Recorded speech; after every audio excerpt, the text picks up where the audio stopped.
स्वच्छ सर्वेक्षण 2026 की उल्टी गिनती शुरू हो चुकी है, लेकिन बड़वानी शहर की जमीनी हकीकत नगर पालिका के दावों पर भारी पड़ रही है। एक ओर बड़वानी को सुपर स्वच्छ लीग में शामिल कर देश के टॉप शहरों में जगह बनाने का लक्ष्य रखा गया है, वहीं दूसरी ओर शहर में जगह जगह फैली गंदगी, कचरे से जाम नालियां और टूटे गायब डस्टबिन इस लक्ष्य पर सवाल खड़े कर रहे हैं। अगले 15 दिनों में सर्वे टीम के आने की संभावना है, जिससे नगर पालिका की चिंता और बढ़ गई है।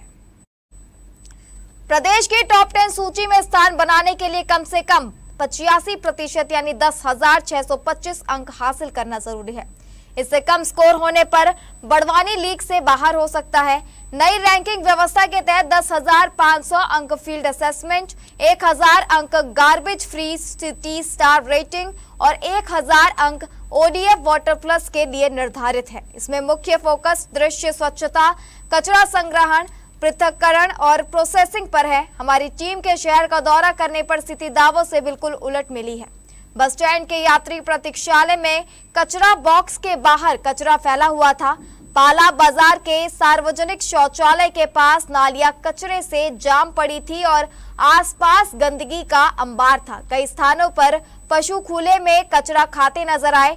दशहरा मैदान और भारुड़ मोहल्ला में नगर पालिका की कचरा ट्रॉली के आसपास भी कचरा बिखरा मिला। शहर के अन्य हिस्सों में भी ऐसी ही स्थिति देखने को मिली, जिससे साफ है कि सफाई व्यवस्था अभी भी पटरी पर नहीं आ पाई है। नगर पालिका के नोडल स्वच्छता अधिकारी बलदेव सिंह ठाकुर का कहना है कि सर्वेक्षण को लेकर सभी तैयारियां शुरू कर ली गई है। शहर में सुबह और रात दोनों पालियों में सफाई कराई जा रही है। बड़े नालों की सफाई जेसीबी मशीनों से और छोटी नालियों की सफाई मैनुअल कराई जा रही है। साथ ही सरकारी इमारतों की दीवारों पर पेंटिंग का कार्य भी जारी है। वहीं अन्य नगर पालिका के नेता प्रतिपक्ष राकेश सिंह यादव ने सफाई व्यवस्था पर सवाल उठाते हुए कहा कि शहर में स्वच्छता सिर्फ कागजों और बैठकों तक सीमित रह गई है।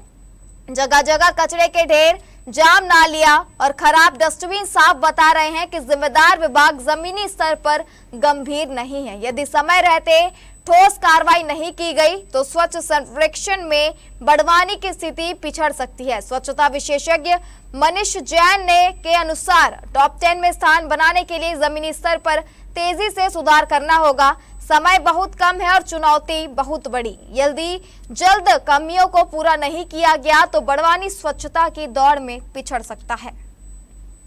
मध्य प्रदेश में कुल 99 नगर पालिका है, उसके बाद हम 107वीं रैंकिंग के कैसे आ गए? तो आप ये देखिए कि जिसके पास जिम्मेदारी है नगर को स्वच्छ रखने की, वो कितनी गंभीरता से नगर में काम कर रहे हैं। ये कितना हास्यास्पद बात है कि उनको यही नहीं पता कि हम पिछली बार रैंकिंग में क्या थे। जब उनको यही नहीं पता कि हम पिछली बार रैंकिंग में क्या थे, तो वो क्या कार्य योजना बनाकर नगर पालिका को, मध्य प्रदेश में बड़वानी नगर पालिका को कुछ नंबर दिलाने या रैंकिंग में सुधार का काम करेंगे। 48 दुकानें लगी थी और इस बार राजस्व नगर पालिका को 2,10,000 का प्राप्त हुआ पटाखा दुकानों से।